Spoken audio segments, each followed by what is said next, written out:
फिर नीलम की माँ विमला ने सुझाव दिया कि नीलम को उसके अपने कमरे में पहुंचा देते हैं। ऐसा ही किया गया। नीलम का कमरा जल्दी जल्दी ठीक किया गया और वर्षा उसे उसके कमरे में ले गई।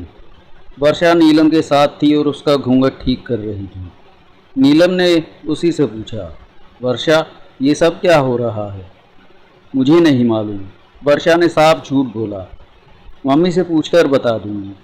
तभी दरवाजे पर से शारदा ने पुकारा, आओ वर्षा, बाहर आ जाओ। जी मम्मी, वर्षा उठते हुए बोली। अच्छा भाभी, गुड नाइट। गुड नाइट, नीलम ने भी मुस्कुराकर कहा। वर्षा के जाने के बाद नीलम की नज़रें खुले दरवाजे पर बिछ गई। फिर उसे भारी कदमों की आवाज़ सुनाई दी। आशीष आ रहा था। नीलम ने फौरन अपना सिर झुका लिया और गठरी बनकर बैठ गई। आशीष खुले दरवाजे में दाखिल हुआ, 2 कदम आगे बढ़कर रुक गया। इस बार उसने फौरन ही पलटकर दरवाज़ा बंद नहीं किया था। वो दूध का जला था, सो छाछ भी फूंक फूंक कर पी रहा था। कुछ एक क्षण यूं ही खड़ा वो नीलम को निहारता रहा। नीलम सिर झुकाए गठरी बनी बैठी रही। नीलम, आशीष ने दूर से ही उसे पुकारा। उसकी आवाज़ सुनकर नीलम ने सिर उठाया। आहिस्ता से बोली, जी। उसके सिर उठाने पर उसके चेहरे का अधिकांश भाग आशीष को नजर आया था। वो नीलम ही थी, उसकी नीलम परी। यहाँ तक खैरियत थी। अब आशीष ने नज़रें घुमाकर कमरे का जायज़ा लिया कि शायद उसे वो कहीं बैठा नजर आ जाए, लेकिन इस वक्त वो कमरे में नहीं था। सतर्कतावश आशीष ने कमरे की हर वो जगह भी देख डाली जहाँ उसके दुबके होने की संभावना हो सकती थी। वो कहीं नहीं था। कमरे में उसकी आवाज़ भी सुनाई ना दी थी। अब आशीष को कुछ इत्मीनान हुआ। हवाइयाँ उड़ते चेहरे पर थोड़ी सी खुशी लहराई। अब वो पलटकर दरवाजे की तरफ बढ़ा, दरवाज़ा बंद किया और दरवाज़ा लॉक करने से पहले उसने पलटकर एक नज़र नीलम की तरफ डाली। नीलम अपनी जगह पर थी। आशीष ने दरवाज़ा लॉक कर दिया और मुस्कुराता हुआ नीलम की तरफ बढ़ा। आगे बढ़ते हुए उसने अपनी कलाई घड़ी पर नज़र डाली। 3 बज रहे थे। रात का अंतिम पहर था। ठिठुरती सर्द रात अब आखिरी दम पर थी। आशीष को इस सुहानी रात को यूं ही व्यर्थ बीत जाने का बड़ा दुख था। ऐसी रातें ज़िंदगी में बार बार कहाँ आती हैं। ऐसी रात के तो युवक युवतियाँ सपने देखते हैं। शादी की पहली रात कितनी जादुई होती है। कदम कदम पर दिल धड़कता है, हर आहट पर दिल उछलता है, आंखें बंद हो जाती हैं और कान आंखें बन जाते हैं, जो देखते भी हैं और सुनते भी हैं। हर आवाज़ पर दिल की धड़कन तेज़ हो जाती है, हर आवाज़ में उनकी खुशबू आती है। आज वही रात थी जो ज़िंदगी के रंग भरे तालों को खोलती है, दिल की कलियां खिलाती है। मोहब्बत की फुहार पड़ती है तो हर तरफ बहार ही बहार नाच उठती है। मकान और कमरा बदल चुके होने पर आशीष के दिल में आशाओं के दीप जले थे। उम्मीद जागी थी कि खुशी के महकते क्षण अपने होंगे और नीलम को पूर्णतया अपनी बनाने का उसका सपना पूरा होगा। अभी कुछ न बिगड़ा था, अभी वक्त था। ये ठीक था कि रात अपने पंख समेट रही थी और उड़ने के लिए पर तोल रही थी, लेकिन उसे उड़ते उड़ते भी वक्त लगता है। अभी 3 बजे थे। अभी उषा की लाली उभरने में वक्त था। इतना वक्त ज़रूर था कि वो अपने दिल का हाल नीलम को सुना सके। बेड पर बैठकर आशीष ने नीलम का परी चेहरा बड़े शौक के साथ और धीरे धीरे ऊपर उठाया। फिर उसका घूंघट पलट दिया। कमरे में जैसे अचानक रोशनी हो गई।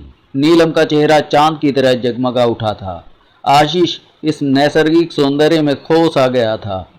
उसके होठों से बेअख्तियार निकला, मेरी नीलम परी। नीलम ने शर्माकर अपने चांद जैसे चेहरे को अपने बाजुओं के घेरे में छिपा लिया। उसके बदन में हल्का हल्का सा कंपन था। नीलम, तुम सचमुच ही बहुत सुंदर हो, चौदहवीं का चांद। आशीष के होठों से डायलॉग निकलने लगे। कहाँ से पाया है तुमने ये हुस्न? तुम इस दुनिया की लगती ही नहीं। यही लगता है जैसे परी लोक से आई हो, मेरे लिए उतरी हो, मेरी नीलम परी। ये कहते हुए आशीष ने उसका कोमल रेशमी हाथ अपने हाथ में ले लिया। मैं इतनी खूबसूरत कहाँ? नीलम फुसफुसाई। उसकी मीठी आवाज़ में बड़ा जादू था। आपको शायद किसी ने बहका दिया है। मुझे किसी ने नहीं बहकाया है, मुझे तुम्हारे सौंदर्य ने बहका दिया है। मैंने तुम्हारे कितने ख्वाब देखे, तुम्हें पाने की कहाँ कहाँ दुआएं और मन्नतें मांगी। तुम क्या जानो, सच में मैं बता ही नहीं सकता कि आज के दिन का, आज की रात का मुझे किस शिद्दत से इंतज़ार था।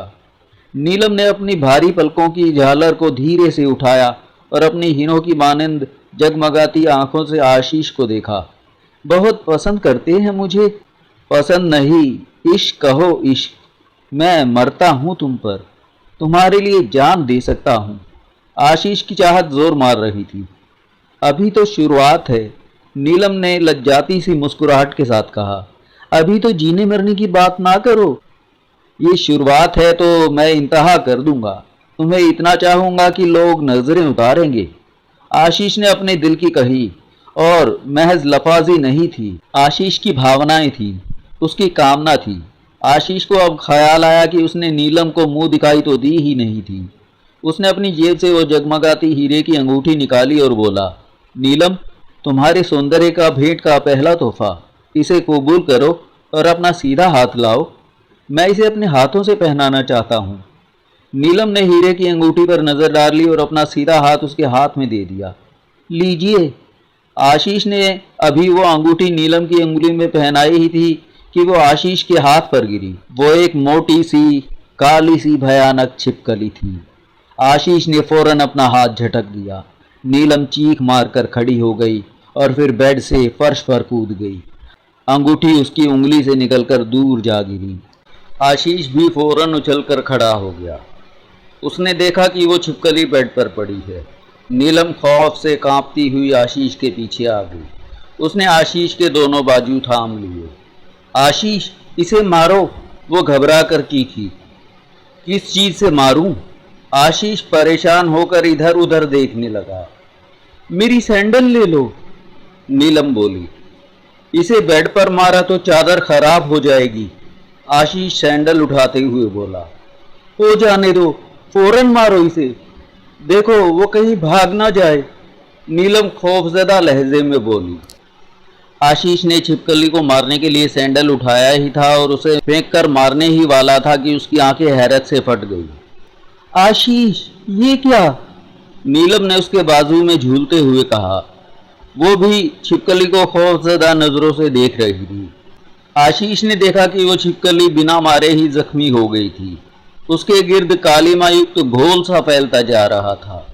छिपकली ही थी जो घुल रही थी। देखते ही देखते वो छिपकली आइसक्रीम की तरह पिघल गई और चादर पर एक बड़ा सा धब्बा रह गया। नीलम से ये सब देखा नहीं गया था। वो भयभीत होकर अपने हवास गवा बैठी और बेहोश होकर कालीन पर गिर गई।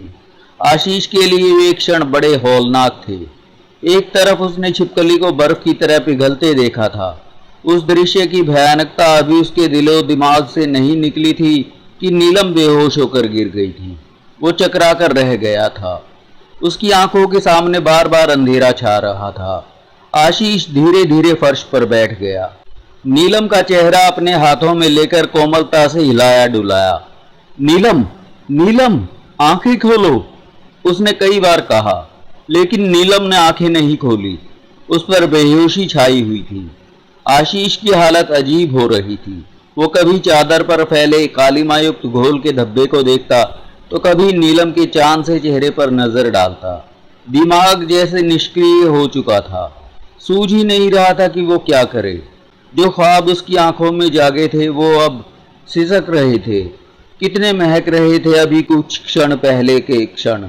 खुशियों भरे लम्हों की शुरुआत के नशे में डूब रहे थे वे कि उनकी खुशियों के किसी दुश्मन ने एक ही क्षण में उनसे सब कुछ छीन लिया था। अब इस कमरे में महकती गुनगुनाती फिजा की बजाय खौफ रह गया था। कांपते हाथ रह गए थे। एक प्रकोप ही तो था जो आशीष के दिमाग पर हथौड़े बरसा रहा था। कोई मकड़ी का जाला था जिसने आशीष के हवासों को जकड़ा हुआ था। वो कौन था? ऐसा क्यों कर रहा था? ये किसी को नहीं मालूम था। अब क्या हो सकता था सिवाय इसके कि आशीष उठे और अपनी हसरतों पर आंसू बहाकर सो जाए। उसका मुकद्दर सो गया था। वो किस तरह जागता? वो उठा और निडर कदमों से चलकर उसने दरवाज़ा खोला। वो दरवाज़ा तो उसने खोलना ही था। आखिर कब तक वो इस कमरे में बंद रहता? लेकिन ये दरवाज़ा वो उस वक्त खोलता जब उसके दिल का दरवाज़ा खुल जाता। कलियां चटकती, फूलों की महक फिजा की महक में महकती। सूरज की किरणें इन मदहोश सोते दीवानों के चेहरों को गुदगुदाती। अब वो मुस्कुराकर उठता और दरवाज़ा खोलकर बाहर निकल जाता, लेकिन ऐसा ना हो सका था। वो अपने मन की मन में ही लिए अपनी हसरतों पर आंसू बहाता बाहर निकला। बाहर निकलकर उसने एक बंद दरवाजे पर दस्तक दी। उसे नहीं मालूम था कि इस कमरे में कौन सो रहा था। दरवाज़ा फौरन खुला। दरवाजे पर शारदा और विमला नमूदार हुई। आशीष को दरवाजे पर देखकर दोनों का ही दिल धक से रह गया। समझते देर नहीं लगी थी कि फिर कोई गड़बड़ हो गई है। क्या हुआ? दोनों के मुंह से एक साथ निकला। वो नीलम बेहोश हो गई है, आशीष धीरे से बोला। लेकिन कैसे? अब क्या हुआ है? विमला ने तड़प कर पूछा। छत से छिपकली मेरे हाथ पर गिरी थी। जाने कैसी छिपकली थी, मेरे हाथ से उछलकर बेड पर गई और अभी मैं उसे मारने की कोशिश कर ही रहा था कि वो पानी बनकर बह गई। देखते ही देखते घुल गई और चादर पर एक कालीमा युक्त धब्बा रह गया। नीलम इसी नज़ारे को देखकर बेहोश हो गई। आशीष ने जल्दी जल्दी सब कह सुनाया। हे भगवान! विमला ने अपना दिल थाम लिया। अरे उन्हें उठाओ, ये क्या हो रहा है? शारदा की बदहवासी भी देखने वाली थी। उसने आशीष से कहा, जाओ ज़रा अपने पापा को बुला लाओ। अगला दृश्य। थोड़ी ही देर में यहाँ से वहाँ तक सब उठ गए। हरबंस मामू को भी बुला लिया गया था। कुछ औरतें भी उठ गई थीं। नीलम के मुंह पर पानी के हल्के हल्के छींटे दिए गए। उसे हिलाया डुलाया गया तो थोड़ी देर बाद उसने आंखें खोल दी। आंखें खुली तो उसने खुद को अपनी माँ की गोद में पाया। फिर इधर उधर नज़रें घुमाई तो कमरे को लोगों से भरा पाया। वो तुरंत उठकर बैठ गई। लेटी रहो बेटी। विमला ने उसे फिर अपनी गोद में लिटाना चाहा। नहीं मम्मी, मैं ठीक हूँ। नीलम तो होश में आ गई। नॉर्मल व शांत चित दिखने लगी। लेकिन अब वो छिपकली बहस का विषय बन गई। छिपकली की पहेली हल ना हो सकी। ये रहस्य ना खुल सका कि आखिर वो किस किस्म की छिपकली थी, वो कहाँ से आई थी, किस तरह आशीष के हाथ पर गिरी, फिर कुछ ही क्षणों में क्यों पिघल कर घुल गई। सब सोचते रहे, अपनी अपनी हाँकते रहे, लेकिन किसी नतीजे पर नहीं पहुंच सके। इस बहस और इन बातों के दौरान वे बातें भी नीलम के सामने आ गईं जो अब तक उससे छिपी हुई थी, जो अब तक उसे नहीं बताई गई थी कि वो डर जाएगी, दहशत ज़दा हो जाएगी। ट्रेन से अब तक की घटनाएं जब नीलम के सामने आईं तो वो वास्तव में ही खौफज़दा हो गई। वो अपनी माँ के करीब होते हुए बोली, मम्मी मुझे अकेला ना छोड़ें, मेरे साथ ही रहें। दिन निकल गया था, हर तरफ उजाला फैलने वाला था। अब नीलम को अकेले छोड़ने का क्या कारण था? विमला के कुछ कहने से पहले ही शारदा बोली, नहीं बेटी, तुम परेशान ना हो, मैं रहूँगी तुम्हारे पास। ये आशीष कहाँ है? विमला को अपने दामाद की फिक्र हुई। वो हरबंस मामू के बिस्तर में घुसा हुआ है, वर्षा ने बताया। अरे यहाँ नीलम के पापा के कमरे में लेट जाते, विमला ने कहा। जाओ बुला लाओ। वर्षा अब भी मानसिक रूप से भयभीत थी। उसमें इतनी हिम्मत ना थी कि इस मकान से उस मकान तक अकेली जाती। वो बोली, आंटी मैं अकेली जाऊं? वैसे वो अब तक सो चुके होंगे। तब विमला ने अपने पति को उधर भेजा। दामाद के लिए वीआईपी ट्रीटमेंट ज़रूरी था, औपचारिकताएं निभानी ही थी। लेकिन जब वेद प्रकाश उधर पहुंचे तो आशीष वाकई सोया हुआ था। वो हरबंस मामू के बिस्तर में घुसा सो रहा था। वेद प्रकाश ने गहरी नींद सोते अपने दामाद को उठाना उचित न समझा और चुपचाप वापस आ गए। नीलम को भी नींद बुरी तरह सता रही थी। वो जहाँ बैठी थी वहीं लेट गई और फिर कुछ ही देर में नींद के आगोश में थी। शारदा और विमला की भी पूरी रात परेशानी में ही बीती थी। वो दोनों भी उसी कमरे में नीलम के साथ लेट गई थी। नीलम कालीन पर लेटी थी। उसने सर्दी से बचने के लिए कंबल ओढ़ लिया था, जबकि शारदा बेड पर लेट गई थी और विमला नीलम के बराबर ही सो गई थी। दरवाज़ा बंद नहीं था। वो खुले दरवाजे से दबे पांव अंदर आया और नीलम के कंबल में घुस गया। नीलम अब बहुत गहरी नींद में थी। उसे एहसास भी नहीं हो सका था कि वो खौफनाक काला बिल्ला उसके खूबसूरत मेहंदी लगे पैरों से लिपट कर सोने की कोशिश में है। अगला दृश्य। हरबंस मामू प्रातः दिनचर्या से निपटकर सैर करने के आदी थे। यहाँ भी वो इससे बाज न आए थे। उन्होंने अपने कानों को मफलर से अच्छी तरह लपेटा, अपनी शाल निकालकर ओढ़ी और मकान से बाहर निकल गए। बाहर धुंध छाई हुई थी। स्ट्रीट लाइट्स अभी तक प्रकाशमान थी। वो अपने मुंह से भाप उड़ाते तेज तेज चलने लगे। सड़क लगभग सुनसान थी। इक्का दुक्का गाड़ी ही कभी गुजर जाती। अभी वो ज़्यादा दूर न गए होंगे कि उन्हें एकाएक महसूस हुआ जैसे कोई उनके पीछे आ रहा है। भारी पदचाप सुनाई दे रही थी और ये भारी कदम मामू के करीब होते जा रहे थे। प्रातः के सन्नाटे में कदमों की आवाज़ दूर तक गूंज रही थी। हरबंस मामू ने पीछे मुड़कर देखा। गहरी धुंध में उन्हें बस एक आकृति सी नजर आई। वो शख्स शायद किसी गहरे रंग के कंबल में लिपटा हुआ था। वो अब मामू के करीब आ गया था। 2-4 कदम का फासला रह गया था। फिर वो फासला भी मिट गया और वो उनके बिल्कुल बराबर आ गया। हरबंस मामू ने उसके चेहरे पर नज़र डाली, लेकिन उसकी सूरत नज़र ना आ सकी, क्योंकि उसने कंबल कुछ इस तरह ओढ़ा हुआ था कि चेहरे पर छोटा सा घूंघट बन गया था। वो अब मामू के बराबर चल रहा था। मामू ने अपनी रफ्तार ज़रा धीमी कर ली ताकि वो आगे निकल जाए, लेकिन वो आगे नहीं निकला। उसने भी अपनी रफ्तार कम कर ली थी। वो 10-15 कदम खामोशी से मामू के साथ चला। 2-3 बार गर्दन झुकाकर उसने मामू की तरफ देखा, ऐसे जैसे वो मामू की सूरत पहचानने की कोशिश कर रहा हो। फिर वो अचानक बोला, आप शायद वेद प्रकाश जी के घर से निकले हैं। मैं वेद प्रकाश के घर से नहीं, बल्कि उनके बराबर वाले मकान से निकला हूँ, मामू ने जवाब दिया। एक ही बात है, उस शख्स ने लापरवाही से कहा। बारात में आए हुए हैं? जी हाँ, हरबंस मामू ने जवाब दिया। आप लड़के के क्या लगते हैं? सवाल पूछा गया। मैं रिश्ते में लड़के का दादा लगता हूँ, लेकिन वो मुझे मामू कहता है। वैसे मैं आशीष के बाप बलवंत कपूर का सगा मामा हूँ। हरबंस मामू ने हंसते हुए अपना परिचय कराया। दरअसल मुझे सब ही मामू कहते हैं।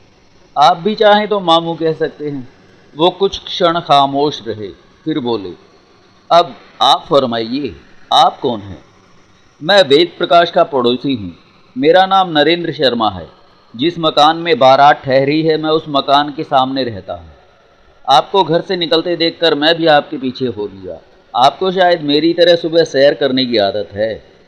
जी, यही समझ लें, मामू बोले। आप अहमदाबाद से आए हैं?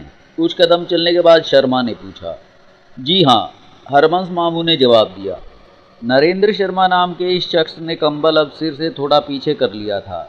वो गोल चेहरे वाला एक स्वस्थ व्यक्ति था। चेहरे पर भारी मूछें थीं। इन मूछों ने उसके चेहरे को किसी फौजी ऑफिसर की तरह रौबदार बना दिया था। वो मामू से इधर उधर के सवाल किए जा रहा था, पर मामू समझ रहे थे कि ये शख्स ज़रूर उनसे कोई ख़ास ही बात करना चाहता है, लेकिन शायद उसे अपनी बात कहने के लिए उचित शब्द नहीं मिल रहे थे। फिर शायद वो इस दुविधा का शिकार है कि अपनी बात कहे या ना कहे। वो कुछ देर तक वैसे ही बेज़रूरी सवाल करता रहा, फिर एकाएक खामोश हो गया और फिर एक लंबी खामोशी के बाद बोला, मुझे आपसे कुछ बात करनी थी। जी फरमाइए, मामू उसके चेहरे की तरफ देखते हुए बोले। आप उस लड़की के बारे में कुछ जानते हैं? नरेंद्र शर्मा ने सीधा सवाल किया। किस लड़की के बारे में? मामू चौकन्ने हो गए। मैं नीलम की बात कर रहा हूँ श्रीमान। देखिए शर्मा जी, अगर आप उस लड़की के चरित्र के बारे में मुझे बताना चाहते हैं तो कृपया करके कुछ ना कहें। उस लड़की की शादी हो चुकी है। वो अब जैसी भी है हमारी बहू है, हमारी इज्जत है। हरबंस मामू ने उसका मुंह बंद करने की कोशिश की। हरबंस मामू ने दुनिया देख रखी थी। जानते थे कि ऐसे मौके पर पास पड़ोस के लोग क्या गुल खिलाते हैं। घर का बेदी हमेशा लंका ढाने की कोशिश करता है और कभी कभी पड़ोसी भी इसी प्रकार का चरित्र निभाने की कोशिश करता है। आप निश्चिंत रहिए श्रीमान, मैं आपकी बहू पर किसी किस्म का कीचड़ नहीं उछालना चाहता। आप मुझे गलत ना समझें, मैं तो सिर्फ आपकी जानकारियों में थोड़ी बढ़ोतरी करना चाहता था। शर्मा जी ने बड़ी शालीनता से कहा, और मामू ने जिज्ञासावश ही कहा था, अच्छा कहिए, क्या कहना चाहते हैं? आपको मालूम है कि नीलम अपने वेद प्रकाश की इकलौती संतान है? शर्मा ने कहना शुरू किया। जी हाँ, मालूम है, लेकिन शायद आपको ये मालूम नहीं होगा कि।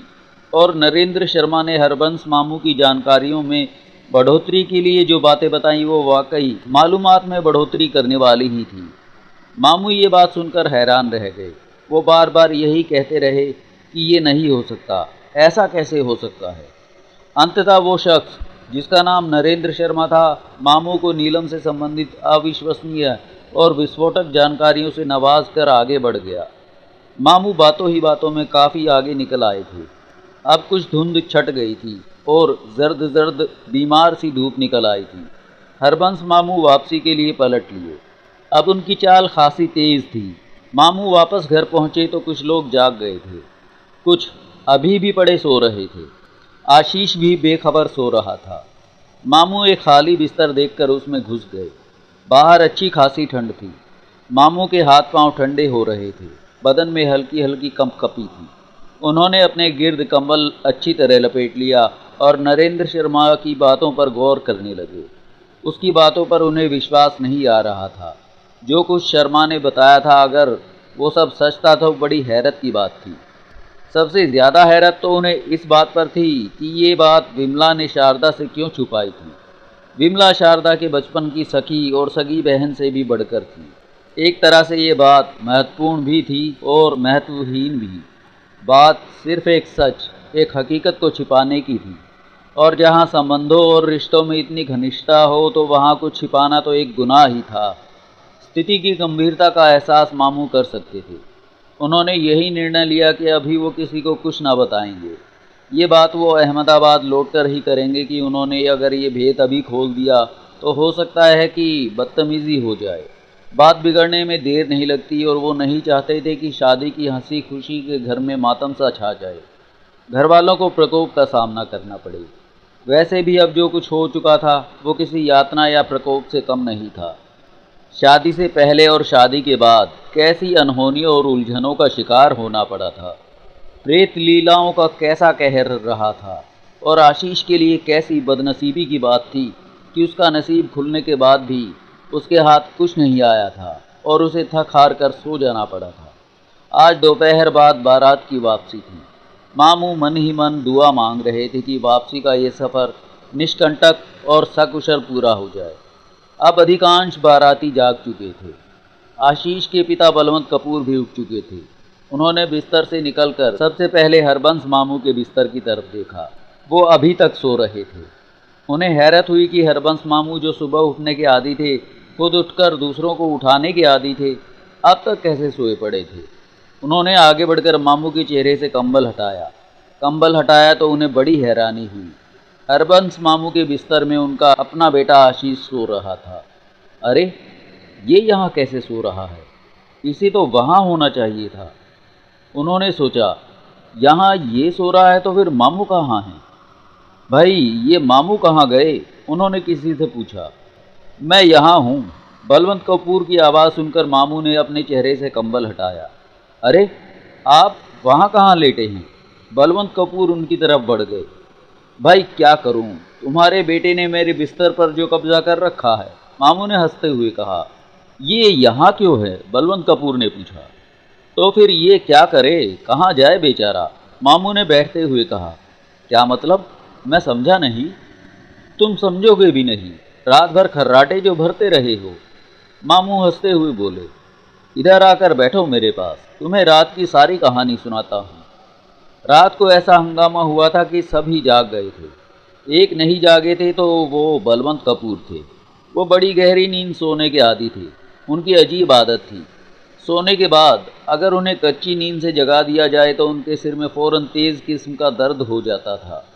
रात को जब नीलम बेहोश हुई थी तो शारदा ने चाहा था कि बलवंत कपूर को उठा लिया जाए, लेकिन उनकी आदत से वाकिफ़ मामू ने उन्हें उठाने से मना कर दिया था। मामू से जब रात भर की कहानी बलवंत कपूर ने सुनी तो वो चिंतित हो उठे, लेकिन हालात व घटनाएं ऐसी थी कि इनमें से कोई भी कुछ नहीं कर सकता था, और जो कर सकता था वो अभी तक नीलम के पैरों में पड़ा था। नीलम गहरी नींद सो रही थी। वो पूरी रात की जागी हुई थी। फिर एक के बाद दूसरी घटना ने उसे हिला कर रख दिया था। होश में आने के बाद उसकी माँ ने उसे नींद की गोली दे दी थी ताकि उसके जहन को कुछ सुकून मिल जाए। उसे अभी एक लंबा सफ़र भी तय करना था। नीलम गहरी नींद में थी और वो उसके कदमों से लिपटा हुआ था। नीलम को कुछ होश न था। अगर उसे ये मालूम हो जाता कि एक खौफनाक बिल्ला उसके पैरों में लेटा हुआ है तो शायद उसकी जान ही निकल जाती। और फिर इससे पहले कि उस कमरे में औरतें जागती, वो काला बिल्ला नीलम के पैरों से अपना जिस्म रगड़ता हुआ लिहाफ से बाहर निकल आया। बाहर निकलकर उसने एक ज़ोरदार बदन तोड़ अंगड़ाई ली और इत्मीनान से चलता हुआ दरवाजे तक आया और दरवाज़ा खोलकर बाहर निकल गया। नीलम कोई 10-11 बजे तक सोती रही। किसी ने उसे उठाने की कोशिश भी नहीं की थी। उसकी आंख खुद ही खुली। पहले तो उसकी समझ में ही नहीं आया कि वो कहाँ है। उसका सिर भारी हो रहा था। नींद की गोली का नशा उतर चुका था, लेकिन उसका प्रभाव बाकी था। थोड़ी देर वो यूं ही खामोशी से लेटी रही। वो कभी आंखें खोलती, कभी बंद कर लेती। धीरे धीरे उसके जहन में एक एक बात ताज़ा हो गई। उसके हवास लौटे। विवेक जागा तो उसे एहसास हुआ कि उसने कैसी भयानक रात गुजारी है। उसे शादी का बड़ा चाव था और जितना शौक़ था उतना ही उसके साथ बड़ा जुल्म हुआ था। वो सुहाग रात जिसके कि युवतियाँ सपने देखती हैं, किस तरह पल प्रतिपल एक प्रकोप बनकर उस पर टूटी थी। रात बीत गई थी, लेकिन वह सुंदर सपने तो जैसे मासूम नीलम के दिमाग में कुंद होकर रह गए थे।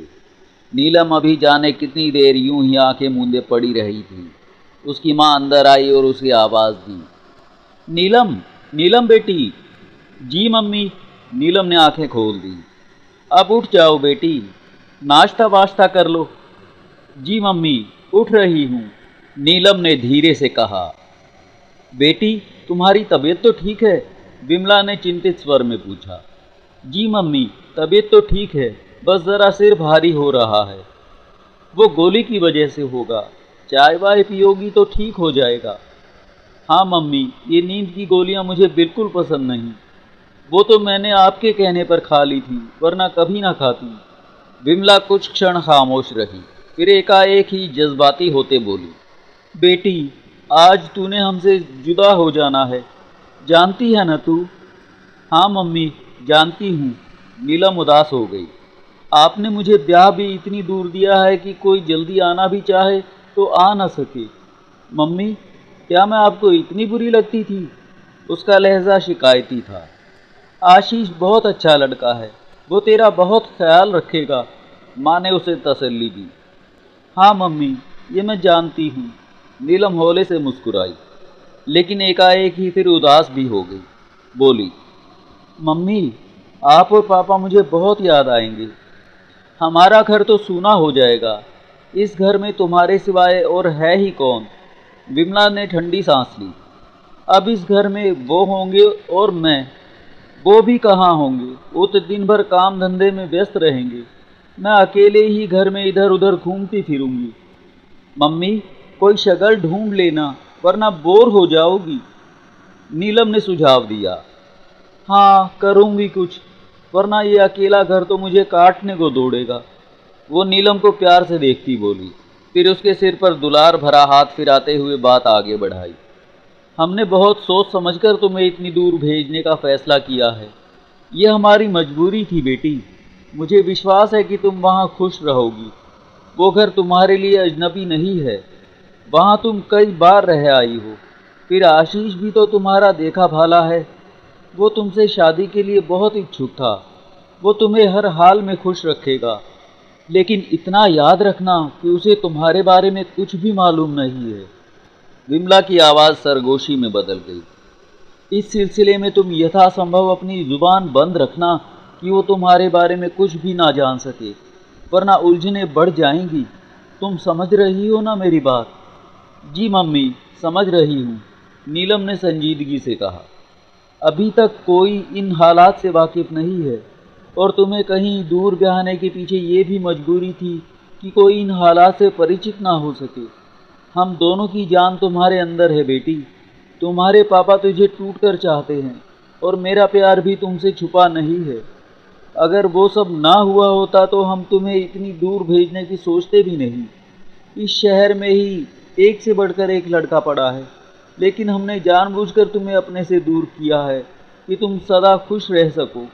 हम तुम्हें हर हाल में खुश देखना चाहते हैं बेटे।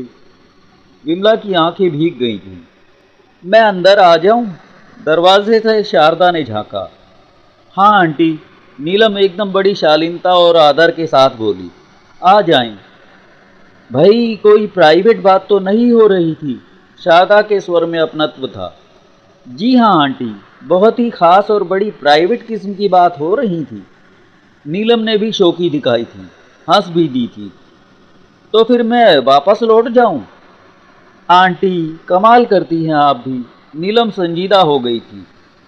नीलम तो मजाक कर रही थी, विमला ने हंसते हुए कहा। क्या हमारे बीच कोई ऐसी बात भी हो सकती है जो तुमसे छिपाई जाए, राज रखी जाए? हाँ हो सकती है।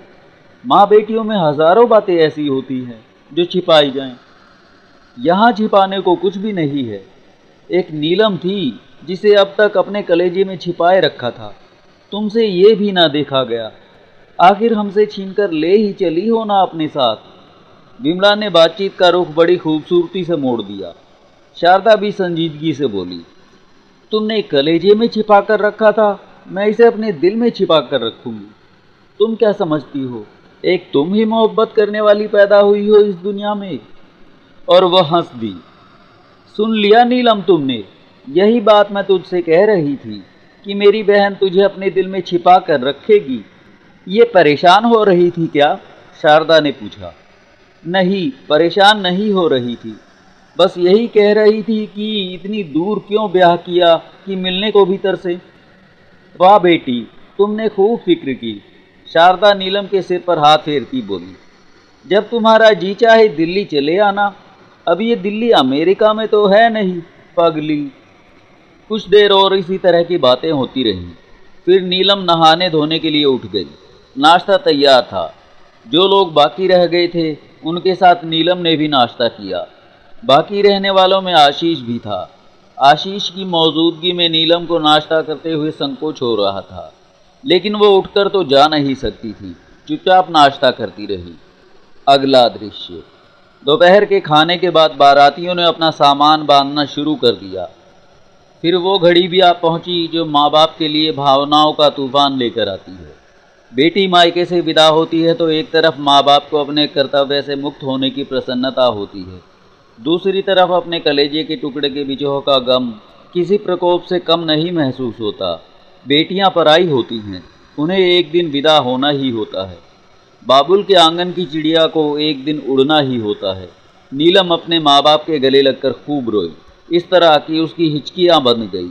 माँ बाप से दूर होने का गम भी एकदम ही बारिश की तरह बरसा था। वो बहुत दूर जा रही थी। ये एहसास बड़ी शिद्दत से उसकी रूह की गहराइयों में उतरा था और रुला रहा था।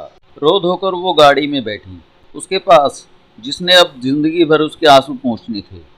एक रिश्ता टूटा था तो दूसरा जुड़ गया था, एक घर छूटा तो दूसरा मिल गया था, और ये वो घर था जहां उसने बाकी ज़िंदगी गुजारनी थी। घर के और भी बहुत से लोग स्टेशन पर उन्हें विदा करने के लिए आए थे। सभी सजल नेत्रों से बिलखती नीलम को देख रहे थे, भावावेश में अपने होठ चबा रहे थे। गार्ड ने झंडी दिखाई, गाड़ी ने रेंगना शुरू किया। तभी अचानक वो काला बिल्ला जाने कहाँ से नमूदार हुआ और छलांग लगाकर चलती ट्रेन के एक डिब्बे में चढ़ गया। संयोग कि हरबंस मामू खिड़की वाली सीट पर बैठे थे। गाड़ी चली तो उन्होंने खिड़की से बाहर मुंह निकाला और ऐसे ही बाहर की तरफ देखने लगे थे। तभी उनकी निगाह उस काले बिल्ले पर पड़ी और उन्होंने उसे बराबर वाले डिब्बे में चढ़ते देख लिया। गाड़ी ने अब रफ्तार पकड़ ली थी। मामू ने अपना सिर खिड़की से अंदर किया और बलवंत कपूर की तरफ चिंतित नज़रों से देखने लगे। आशीष के पिता बलवंत कपूर उनके सामने वाली सीट पर बैठे थे। क्या हुआ मामू? उनके माथे पर परेशानी की रेखाएं देख उन्होंने पूछा। आओ मेरे साथ, मामू ने उठते हुए कहा। उधर चलकर बातें करते हैं। मामू ने सबसे पहले बोगी का दरवाज़ा अंदर से बंद किया। पूरी बोगी रिजर्व थी और इसमें बारातियों के अतिरिक्त कोई बाहर का व्यक्ति नहीं था। मामू दरवाज़ा बंद करते हुए बोले, मैंने उसे गाड़ी में चढ़ते देखा है। किसको मामू? काले बिल्ले को, मामू ने दबे स्वर में कहा। ये वही बिल्ला है जो हमारे साथ दिल्ली गया था। अब ये फिर हमारे पीछे लग गया है। बोगी की तमाम खिड़कियां और दरवाजे बंद करा दो ताकि वो बिल्ला इस बोगी में ना आ सके, और हमें ये बात किसी को बतानी भी नहीं है। खिड़कियां और दरवाजे तो खैर बंद कर दिए गए, लेकिन बोगी के बीच के दरवाजे जो एक बोगी को दूसरी बोगी से मिलाते हैं और जिनसे टीसी, सुरक्षाकर्मी व बैरे इत्यादियों की आवाज़ आ ही रहती है, उन्हें बंद रखना आसान नहीं था। इन दरवाज़ों पर निगरानी के लिए किसी की तैनाती ही एकमात्र रास्ता था। ये काम लड़के ही कर सकते थे। सो अब ज़रूरी हो गया था कि 2-3 लड़कों को विश्वास में लेकर उन्हें काले बिल्ले की निगरानी पर तैनात कर दिया जाए। मामू ने 2-3 लड़के चुने और उन्हें सूरत हाल से अवगत करा दिया। उन्हें ये भी बता दिया गया कि ये काम पूर्ण गोपनीयता के साथ करना है और बारातियों को, ख़ास तौर पर महिलाओं को, बिल्कुल नहीं बताना है कि वो खबीज़ बला फिर हमारी हमसफ़र है, वरना ये लंबी यात्रा अभी से एक ताड़ना बन जाएगी। हरबंस मामू की खुफिया फोर्स ने अपना काम शुरू कर दिया था। बलवंत कपूर और मामू खुद भी बोगी के एक सिरे से दूसरे सिरे तक चक्कर लगाते रहे और ट्रेन का सफ़र जारी रहा। शाम ढलने लगी, रात आई। काफ़ी ठंडी सर्द रात थी। बोगी के अंदर भी असाधारण ठंडक थी। खिड़कियां और दरवाजे बंद होने के बावजूद यूं महसूस हो रहा था जैसे बोगी में बर्फ भरी हो। राम राम करके रात गुजरी। हरबंस मामू ने पलकें नहीं झपकी थी। वो बोगी के बीचों बीच कंबल ओढ़े बैठे रहे। उनकी नज़रें बोगी के रास्ते पर दाएं बाएं घूमती रही और उनके होंठ हिलते रहे। वो निरंतर कुछ ना कुछ पढ़ते रहे। दिन निकला तो मामू ने भगवान का शुक्रिया अदा किया। रात सकुशल बीत गई थी और वो काला बिल्ला बोगी में दाखिल नहीं हो सका था। फिर वो वक्त भी आया जब गाड़ी अहमदाबाद के स्टेशन पर आकर रुकी। यात्रा समाप्त हुई। सारे बाराती एक एक करके ट्रेन से उतरे। प्लेटफॉर्म पर आकर हरबंस मामू ने दूर तक, जहाँ तक वो देख सकते थे, देखने की कोशिश की, लेकिन वो काला बिल्ला कहीं नज़र नहीं आया। मामू ने इत्मीनान का सांस लिया और पुल की सीढ़ियाँ चढ़ने लगे। बारात को घर तक ले जाने के लिए यहाँ भी स्टेशन के बाहर एक बस का इंतज़ाम था, लेकिन बहुत से बाराती स्टेशन से ही विदा हो गए। केवल वही लोग रह गए थे जिनके घर बस के रूट पर थे या घर तक जाना चाहते थे। बस चली तो किसी को पता भी नहीं चला कि वो काला बिल्ला कब बस के दरवाजे से छलांग लगाकर अंदर आ गया और पूर्ण निश्चिंतता के साथ एक सीट के नीचे पैर फैलाकर लेट गया। हरबंस मामू पहले आगे बैठे थे, फिर जाने क्या सोचकर पीछे उठाए और उसी सीट पर बैठ गए जिसके नीचे बिल्ला लेटा हुआ था। अब उनके और बिल्ले के पैरों के बीच मुश्किल से 2-3 इंच का फासला था और अगर वो बिल्ला चाहता तो मामू की टांग पर अपना पंजा मार सकता था। मामू ने बलवंत कपूर को भी अपने पास बुला लिया था। अब वे दोनों पीछे बैठे सफ़र सकुशल ख़त्म होने पर प्रभु का शुक्रिया अदा कर रहे थे और नीचे वो काला बिल्ला लेटा हुआ बार बार अपनी दुम को बस के फर्श पर मार रहा था, जैसे खुशी मना रहा हो ये सफ़र अभी शुरू हुआ है। चलो, बिल्ले से तो जान छूटी। बातों के दौरान मामू ने इत्मीनान का सांस लेकर कहा। काले बिल्ले ने फिर अपनी दुम बस की फर्श पर मारी, जैसे कह रहा हो कि अभी कहाँ जान छूटी, अभी तो जान सांसत में पड़नी शुरू हुई है। मामू, उस बिल्ले ने तो सचमुच ही जान सांसत में डाल दी थी। पता नहीं कहाँ से पीछे लग गया था। बलवंत कपूर बस से बाहर देखते हुए बोला। अजीब बला था वो। तुम दादा गफूर को जानते हो? मामू ने पूछा। हाँ, जानता हूँ। वही जो गांधी रोड पर रहते हैं? बलवंत कपूर ने तस्दीक चाही। हाँ, वही। मैं उनके पास जाऊँगा। वो इन मामलों में बड़े माहिर हैं। मैं उनसे बात करूँगा। हमें इस मामले को हल्के में नहीं लेना चाहिए। मामू, उनसे कोई तावीज़ ले लेना। मैं उनसे बात करता हूँ। वो आमिल हैं, जो कहेंगे वैसा ही करेंगे। ये मामला सिर्फ तावीज़ से हल होने वाला नहीं है, इसीलिए अमल करना पड़ेगा। बलवंत चिंतित दिखने लगा। मामू, आपका क्या ख्याल है कि ये मामला अभी ख़त्म नहीं हुआ है? उन्होंने पूछा। इस बाबत तो अगले 2-3 दिन बाद ही कुछ कहा जा सकता है, मामू बोला। क्या फिर कुछ होगा? हो भी सकता है, मामू ने बाहर देखते जवाब दिया। बलवंत कपूर कुछ क्षण खामोश रहे, फिर बोले। मामू, तुम 2-3 दिन तक मेरे घर पर ही रहो। परेशान क्यों होते हो? अब कुछ नहीं होगा, और फिर कुछ हुआ भी तो मैं तुमसे कौन सा दूर रहता हूँ। मुझे फ़ोन कर देना, मैं फ़ौरन आ जाऊँगा।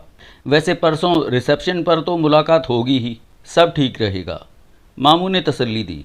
लेकिन कुछ ठीक नहीं रहा। हरबंस मामू के सारे अंदाजे गलत निकले। उनका ख्याल था कि काले बिल्ले से छुटकारा मिल गया है, लेकिन ऐसा कहाँ हुआ था। वो बिल्ला बस में उनके साथ मौजूद था, उनकी सीट के ठीक नीचे मौजूद था। हरबंस मामू रास्ते में ही एक जगह पर उतर गए। उन्हें न्यू कॉलोनी जाना था और इस जगह से उन्हें टैक्सी ऑटो मिल सकता था। मामू के उतरते ही काले बिल्ले ने पूरे इत्मीनान से पांव फैला लिए, जैसे मामू के उतरने से उसे सुकून मिला हो। बलवंत कपूर का आवास गुलशनपुरा में था। बस जब गुलशनपुरा पहुंची तो उसमें बहुत कम बाराती रह गए थे और इनमें से अधिकांश घर के ही लोग थे। बस अपनी मंजिल पर पहुंची। बस खाली होने के बाद काले बिल्ले ने भी सीट के नीचे से अपना मुंह निकाला, गर्दन घुमाकर इधर उधर देखा। बस में कोई नहीं था। वो बड़े इत्मीनान के साथ अति विशिष्ट अतिथि की तरह शान से नीचे उतरा और मकान के गेट के अंदर दाखिल हो गया। शादी की पहली रात तो इस काले बिल्ले की नज़र हो गई थी। दूसरी रात ट्रेन में गुजरी। आज तीसरी रात थी। आशीष मानसिक रूप से अत्यधिक उलझा हुआ था। इस विचित्र अनूठी घटनाओं ने उसके विवेक को प्रभावित किया था। ऊपर से सफ़र की थकान थी। घर पहुंचकर आशीष ने गर्म पानी से स्नान किया, नींद की एक गोली खाई, चाय पी और अपने कमरे में जाकर लेट गया। उसने वर्षा को कह दिया था कि शाम होने से पहले उसे कोई ना उठाए। अपने बेड पर लेटकर उसे एक तरह की राहत का एहसास हुआ। थका हुआ तो था ही, ऊपर से नींद की गोली का नशा। उसकी आंखें शीघ्र ही बंद होने लगीं। उसने रिजाई अपने ऊपर खींची और करवट लेकर सो गया। वो जाने कितनी देर सोया होगा कि अचानक ही उसकी आंख किसी आवाज़ से खुल गई। कमरे में अंधेरा था, यानी कि शाम हो चुकी थी। कोई ज़ोर ज़ोर से दरवाज़ा खटखटा रहा था। आशीष ने सोचा, वो दरवाज़ा अंदर से बंद करके तो सोया नहीं था, फिर ये कौन इस बेहुदगी से दरवाज़ा पीट रहा है? अंदर क्यों नहीं आ जाता?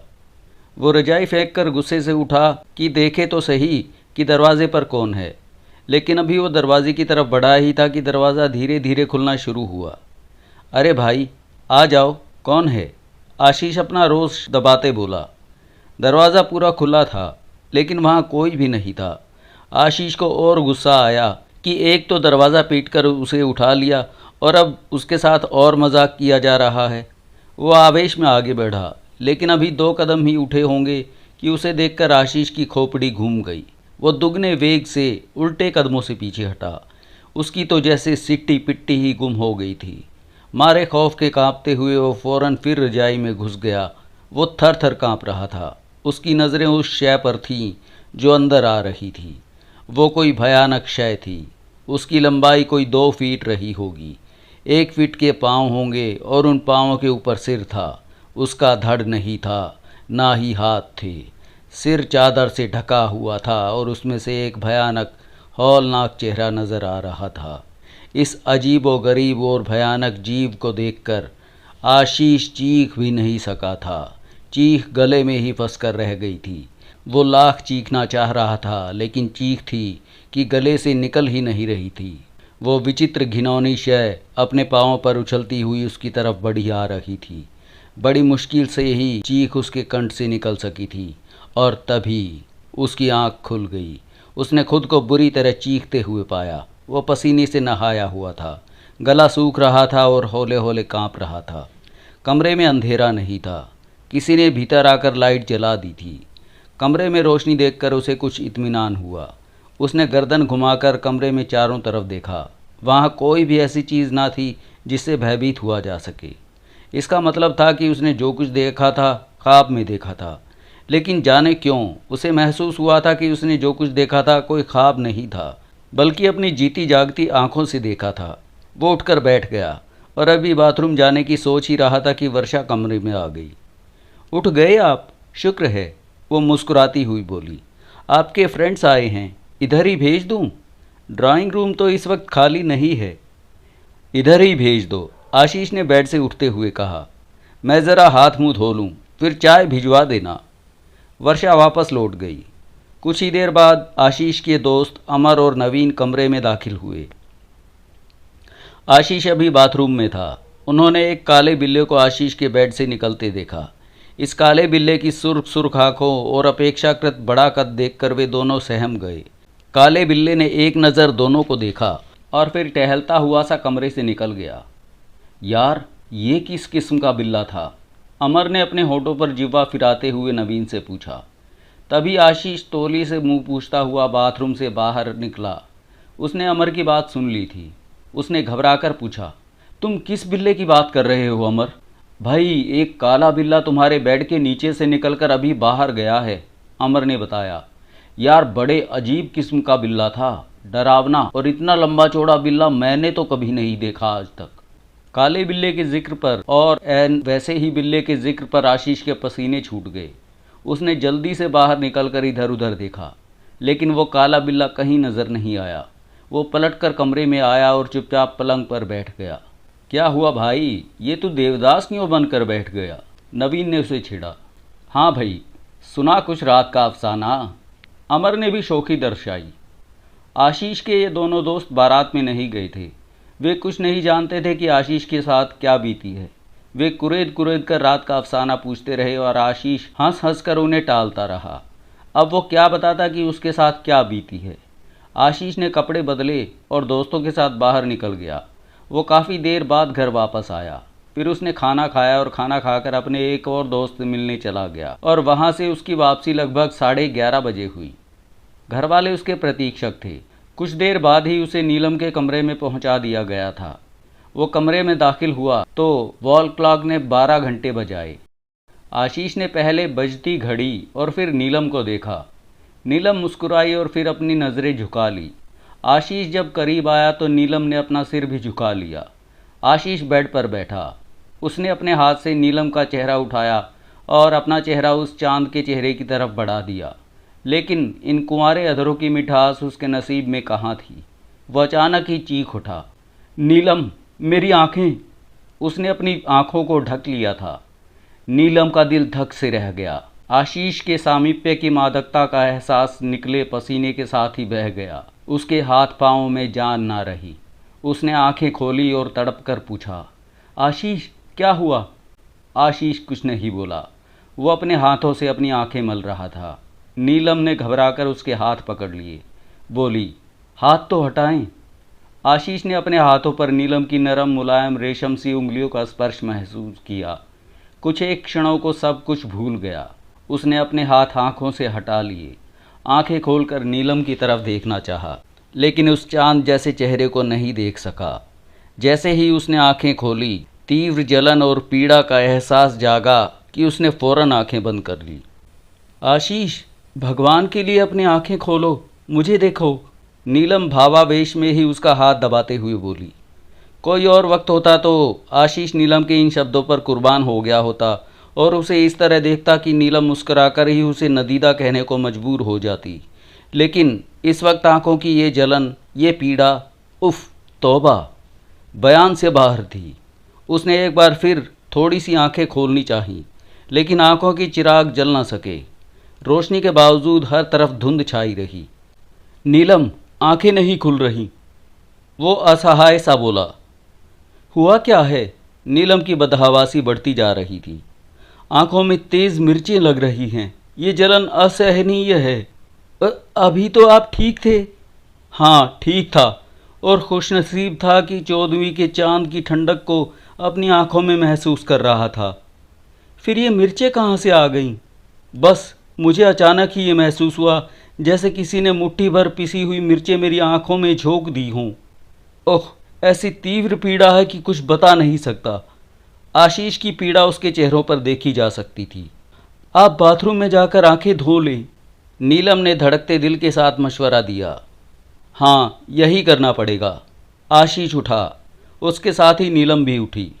उसने सहारा देकर आशीष को बाथरूम का रास्ता दिखाया। वॉश बेसिन के नल से आशीष ने खूब अच्छी तरह अपनी आंखें धोई। बहुत कम फर्क पड़ा। उसने आईने में अपनी आंखें देखी। उसकी आंखें लाल अंगारा हो रही थी। ऐसी सुर्खी थी कि लगता था जैसे आंखों में खून भर गया हो, और इतनी तीव्र जलन थी जैसे कोई उसके दीदों पर ब्लेड फेर रहा हो। बेडरूम में वापस आकर वो बेड पर लेट गया। करार ही नहीं आ रहा था। आंखों पर हाथ रखने के बावजूद कमरे में जलती हुई ट्यूबलाइट की रोशनी उसकी आंखों में तेजाब बनकर टपक रही थी। उसने अपना मुंह बेड के गद्दे में छिपा लिया। चैन फिर भी ना आया। क्या लाइट बुझा दूं? नीलम ने उसे गद्दे में मुंह छुपाए देख पूछा। नीलम का ये डायलॉग भी मर मिटने वाला था।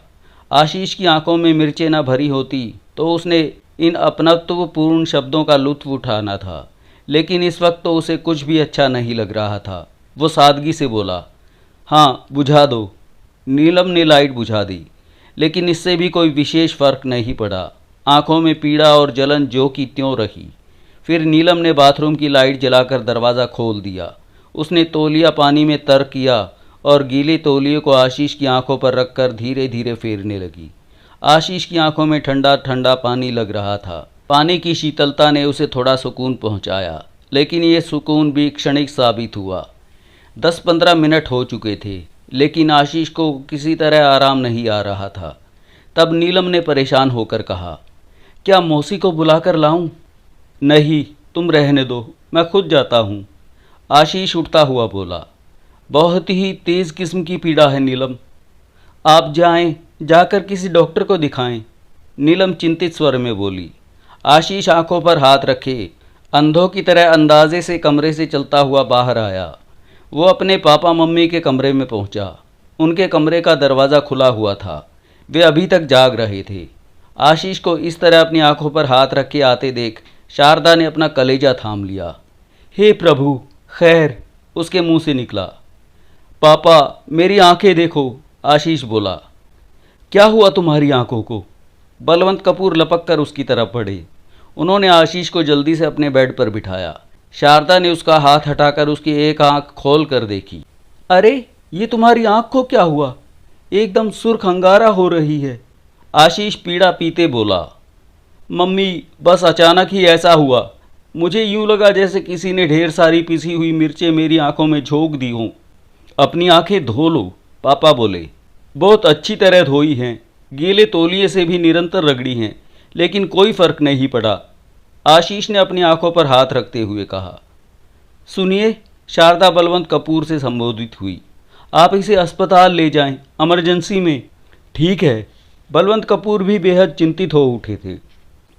उन्होंने जल्दी जल्दी कपड़े बदले, गाड़ी निकाली और आशीष को एक अच्छे प्राइवेट हॉस्पिटल में ले गए। आईज स्पेशलिस्ट को बुलाया गया।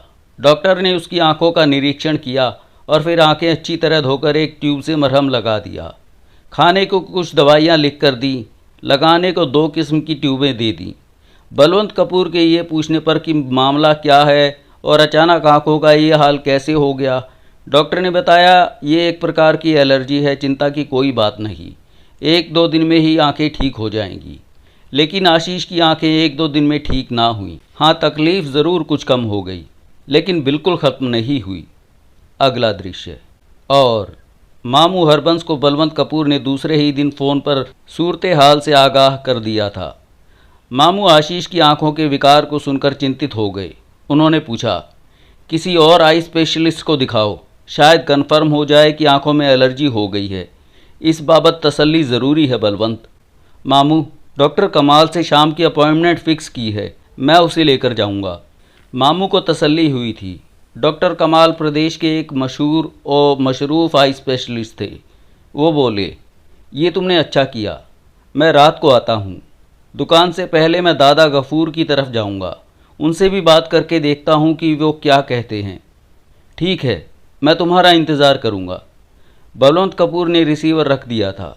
उनके संबंध विच्छेद कर लेने के बाद भी मामू कुछ क्षणों तक रिसीवर थामे बुत बने खड़े रहे। वो बेहद फिक्रमंद थे। इसका सबूत उनके माथे पर उभर आई लकीरें थीं। फिर उन्होंने एक गहरा सांस लिया और रिसीवर क्रेडिल पर पटक दिया। हरबंस मामू ने वैसा ही किया था जैसा उन्होंने कहा था। वो शाम को दुकान से सीधे गफूर दादा के यहाँ पहुँचे। गफूर दादा काले इल्म के माहिर और एक नेक दिल और परोपकारी स्वभाव के इंसान थे। ऊपरी हवाओं से सताए हुए लोगों के लिए मसीहा थे ये बुज़ुर्ग। और अच्छी बात ये भी थी कि गफूर दादा हरबंस मामू के पुराने परिचितों और शुभ चिंतकों में से थे। काले इल्म और भूत प्रेतों में अपनी दिलचस्पी के कारण भी मामू ने उनसे अपनी घनिष्ठता बना रखी थी। उन्हें जब भी फुर्सत मिलती थी, गफूर दादा के पास पहुंच जाते थे। गफूर दादा को भी मामू का साथ ऐसा पसंद था कि जब कभी भी मामू 15-20 दिनों तक उनसे मिलने ना पहुंचते तो गफूर दादा अपने बेटे से फ़ोन करवाकर उन्हें बुलवा लिया करते थे। दादा गफूर की उम्र 72-75 से कम ना होगी, लेकिन इस उम्र में भी उनकी आंखें बिल्कुल ठीक थीं। वो चश्मा नहीं लगाते थे और उड़ते हुए कबूतर को देखकर बता दिया करते थे कि वो किस नस्ल का कबूतर है। श्रवण शक्ति भी बिल्कुल ठीक थी और कदमों की चाप से ही बंदे को पहचान लिया करते थे। हाँ, हाथों में थोड़ा सा कंपन था और थोड़ी गर्दन भी हिलने लगी थी। दुबले पतले थे, रंग गोरा चिट्टा था। जवानी में यकीनन लाल सुर्ख रहा होगा, अब थोड़ा सा पीलापन लिए था। सफ़ेद रेशमी दाढ़ी, गहरी स्याह आँखें, सदैव मुस्कुराते होंठ और कड़कदार आवाज़। वो एक रौबदार व्यक्तित्व के मालिक थे। हरबंस मामू दादा गफूर के यहाँ पहुँचे तो वो खाना खाने के लिए बैठ चुके थे। मामू को देखकर बड़े खुश हुए। बोले, आओ भाई हरबंस, बड़े वक्त पर आए, खाना खाओ। मामू उनके साथ ही बैठ गए। प्यार भरी दावत को ठुकरा ना सके और फिर डिनर टेबल पर उन्हें अपनी पसंद के व्यंजन भी तो नज़र आ रहे थे। मामू ने तबीयत से खाया और गफूर दादा को भी मामू की ये बेतकल्लुफ़ी बहुत पसंद थी। खाने के बाद दादा कमरे में चहलकदमी करने लगे। उन्हें खाने के बाद टहलने की आदत थी और टहलने के लिए वो बाहर नहीं जाते थे, घर में ही टहल लिया करते थे। वो बैठक में आ गए थे और हरबंस मामू ज़मीन पर बिछे दादा के गद्दे पर पालती मारकर बैठ गए थे।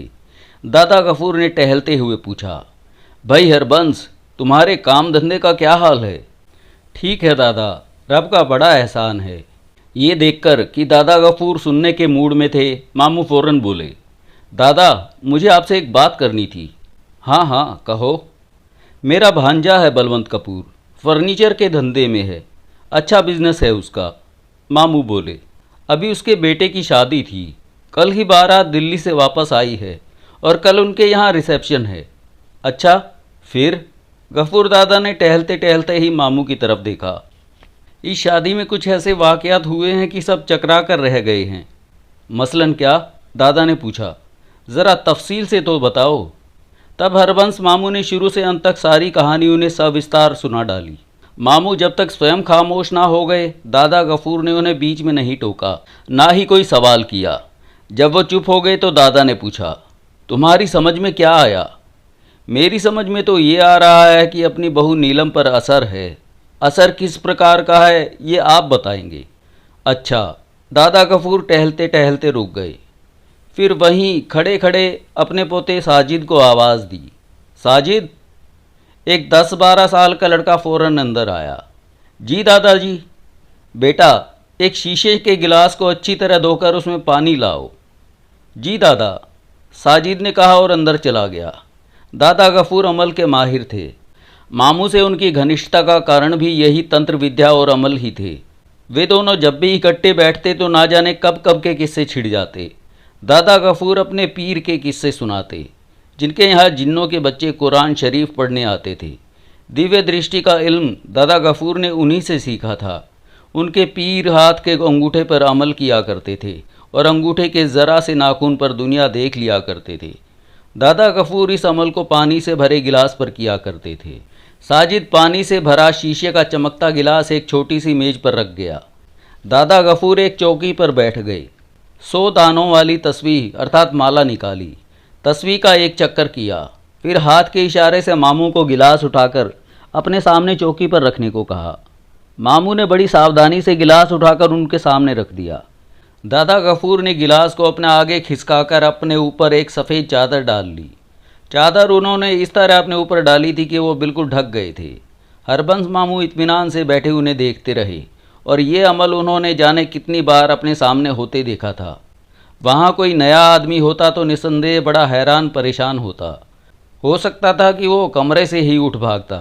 चादर से कोई आवाज़ नहीं आ रही थी, लेकिन मामू जानते थे कि वो कुछ पढ़ रहे हैं। मामू उनका सिर हिलते देख रहे थे। कमरे का दरवाज़ा बंद था। घर वालों को मना कर दिया गया था कि कोई दरवाज़ा ना खटखटाए। फिर अचानक उन्होंने चादर उलट दी। ऐसी सख्त सर्दी में भी उनके माथे पर पानी की बूंदें चमक रही थी। हरबंस मामू की नज़रें जब पानी के गिलास पर पड़ी तो वो एक क्षण को सहम कर रह गए। पानी का रंग सुर्ख हो चुका था। ऐसा लग रहा था जैसे गिलास में ताज़ा ताज़ा खून भरा हो। ये क्या दादा? मामू ने परेशान होकर पूछा। कोई फिक्र की बात नहीं। पसीने से नहाए होने के बावजूद वो मुस्कुराकर बोले, ज़रा अपना रंग दिखा रहा है। कौन है वो? अभी सिर्फ धुआं है। दादा गफूर गिलास पर नज़रें गड़ाते हुए बोले। धुआं? मामू ने स्पष्टीकरण चाहा। हाँ धुआं। दादा गफूर ने अपनी गहरी स्याह आंखों से मामू को देखा। खैर कोई बात नहीं। कब तक धुआं बना रहेगा? कब तक सामने नहीं आएगा? इसका मतलब है कि मेरा अंदाज़ा ठीक है, नीलम पर कोई असर ज़रूर है। हाँ, दुल्हन किसी के असर में है, दादा ने यकीन के साथ कहा, और इसी कारण वो दूल्हे को दुल्हन के पास जाने नहीं दे रहा है। जब भी दूल्हा दुल्हन के करीब होने की कोशिश करता है तो वो कोई चमत्कार दिखाकर उसे डरा देता है, उसे दूर कर देता है। आंखों की बीमारी भी क्या दुल्हन से दूर रखने की कोशिश है? मामू ने पूछा। हालात तो यही बताते हैं। खैर कोई बात नहीं, मैं तुम्हें एक फलीता देता हूँ, तुम जाकर ज़रा दुल्हन के सामने जलाओ, फिर आकर मुझे बताओ। और हाँ, आते हुए दुल्हन का इस्तेमाल किया हुआ कोई कपड़ा लेते आना, कोई कमीज़ या दुपट्टा वगैरह, दादा गफूर ने कहा। और दूल्हे के बारे में क्या हुक्म है? हरबंस मामू ने पूछा। दादा गफूर सोचपूर्ण लहजे में बोले, मेरा ख्याल है कि उससे कहो ज़रा सब्र से काम ले, दुल्हन के नज़दीक ना जाए, वरना किसी बड़ी मुसीबत में फंसने का अंदेशा है। वो जो कोई भी है अब ड्रामेबाजी से सीधे नुकसान पहुंचाने पर उतर आया है। जी ठीक है दादा, मैं उसे समझा दूंगा। ये कहते हुए मामू की नज़रें गिलास पर पड़ी तो वो एकदम चौंक पड़े। अरे ये क्या? बस देखते रहो, गफूर दादा ने इत्मीनान से कहा और ख़ुद भी गिलास को गौर से देखने लगे। गिलास की सुर्खी लुप्त होती जा रही थी। गिलास का पानी ऊपर से सफ़ेद हो गया था, फिर धीरे धीरे पूरा गिलास ही साफ हो गया। दादा गफूर ने हरबंस मामू को मुस्कुरा कर देखा, जैसे कह रहे हों, परेशान होने की ज़रूरत नहीं, ऐसे पैतरे मैंने बहुत देखे हैं। फिर दादा गफूर ने एक पीले रंग का कागज़ अपनी अलमारी से निकाला और उस पर कलम से कुछ लिखा और कागज़ की इस तरह पुड़िया बांधी जैसे चने बेचने वाले बनाते हैं। इस लंबी सी बत्ती पर उन्होंने एक लाल धागा भी लपेट दिया। धागा लपेटते हुए वो कुछ पढ़ते जा रहे थे। ये लो हरबंस, दादा ने वो फलीता उसकी तरफ बढ़ाया, इसे दुल्हन के सामने जलाना और उससे कहना कि वो जलते हुए फलीते को देखे। फलीते को जलाने से पहले कमरे को बंद कर लेना, उन्होंने समझाया। क्या दुल्हन को इस जलते फलीते में कुछ नज़र आएगा? मामू ने पूछा। हाँ, नज़र तो आना चाहिए। हरबंस मामू ने उस फलीते को अपनी कोट की जेब में रखा और दूसरे दिन रिपोर्ट देने का वायदा करके गफूर दादा के फ्लैट से निकल आए। अगला दृश्य।